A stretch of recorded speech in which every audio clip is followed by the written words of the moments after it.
In the past week, Governor Michelle Lujan Grisham put the finishing touches on both the 2021 regular and special sessions. The governor, of course, signed measures legalizing cannabis and expunging criminal convictions for certain cannabis-related crimes. She also signed the budget, and we'll start with her vetoes, the most notable of which was more than $1 billion worth of spending earmarked for federal funding coming into the state. The governor said she didn't necessarily oppose the way the money was being spent, and the federal money won't disappear with the line item veto, but she said it's not the legislature's money to spend. And she says she has a court decision to back her up on this. I'm so curious your opinion on her position on this. Well, I think it surprised a lot of people. I'm not sure that anybody, well, at least, folks who participated in the legislature and do so regularly, anticipated that this was going to be her position. But I do think that, she has a point. The legislature kind of took that federal funding to mean that they had some say in what could be spent. And she really felt that was not the case. And I think if you look at other states, they really have not made it a legislative decision.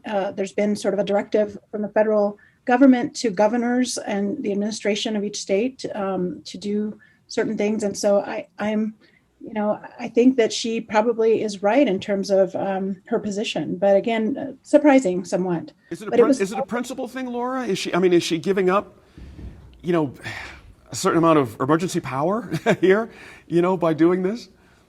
No, I don't necessarily think she is. I mean, she's still the head of the state, and she still has a lot of input and say in terms of what gets done in terms of dealing with COVID relief. And I'm not sure that it does sort of erode anything for her. I think that it kind of exacerbates the relationship, though, between the legislature and the governor, which, in some administrations is very tense, and others they have a very very good working relationship. And I think it ebbs and flows, and certainly for her, this is an example of that. Good point there. Kathy, the governor also vetoed a bill that would have required police to be trained annually in de-escalation techniques. It would have also changed the composition of an oversight board for police licensing. Now, this passed the legislature unanimously, and we've talked about it here about police reform with you as well, having maybe missed its moment. Did the governor's objection to the licensing part of this, she had an issue with the how. Is that throwing out the baby with the bathwater here?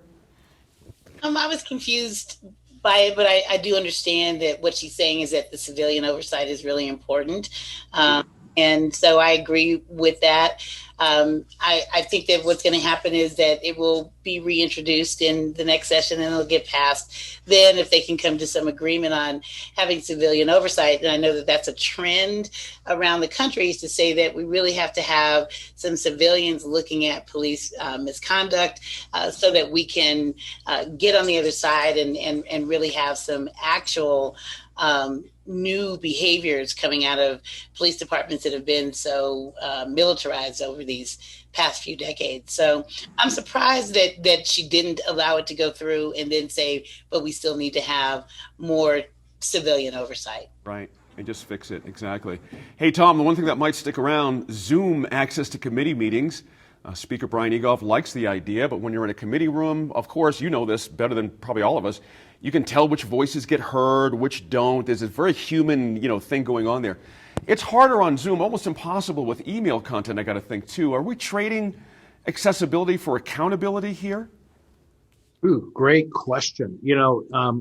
There's a certain level of accessibility because anybody can look in, but if you're actually there wanting to provide feedback on some legislation, there's not any real consistency between the committees as far as what their rules are, and unless you sign up for some committees the evening before a bill is scheduled to be heard, you're not going to be able to have your voice heard. So, whereas in the legislature, back when we all would meet in person, you would go in and, anybody in favor of the bills, please raise your hand. And then, so there was a chance for that. Now, there were some good things along the lines of using Zoom and doing some grassroots polling, some of the features within that virtual meeting app. And I think that's good. But as far as, people don't have consistent internet access. They don't all have, microphones and standalone cameras to really help to communicate. And as a result, their message gets lost in the lack of technology. Laura, could you pick up on that, please? Go ahead. Mhm. Yeah, definitely. So I mean, I've worked the legislative sessions for years now, and this was definitely a very, very different environment. And I would agree with what Tom's saying. I mean, yes, on the one hand, you were able to, it was a little more convenient in terms of being able to log on as opposed to driving to Santa Fe, dealing with parking, dealing with like just the logistics of it all, not to mention the expense of staying up there and all of that. But at the same time, there was definitely a lack of interaction because it was it was passive for legislators. Like they really didn't have to respond to people's requests if they didn't want to. And I, for example, have enjoyed for years a good relationship with my representatives, with my senators and my local rep. And this year, I live in a new location, so I have a new senator, a newly elected senator, and I could not get him to return my emails. I couldn't get him to respond to me, and I heard that from a lot of folks that they don't have to respond to messages, to emails, to texts.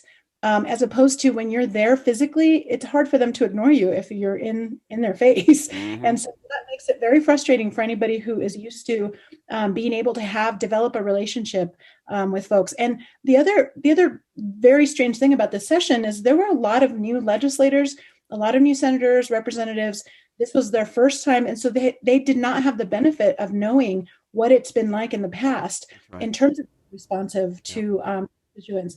And so for them, I'm concerned that this is going to be their norm. For them, this was what they think is, representing, as opposed to others who have been there for many years. They understand that, like when someone comes to your office, when someone is catching you between committees, talking to you about an issue. And so it's very, I am concerned about sort of the level of involvement we're going to be able to have if we continue to do it through Zoom. Let me ask Kathy real quick. I mean, Mr. Ugalf says 6,100 individuals had logged on to House committee hearings via Zoom.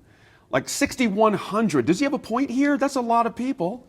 That's a lot of people, and I think that we also have to be concerned and talk about who are the people who have access, who've had access over all these years, and maybe we need to have some new normative behaviors about how we do things. And because the legislature has been so low tech, they didn't take a deep dive into how to do it really well. Mm-hmm. I think we're different way of people interacting.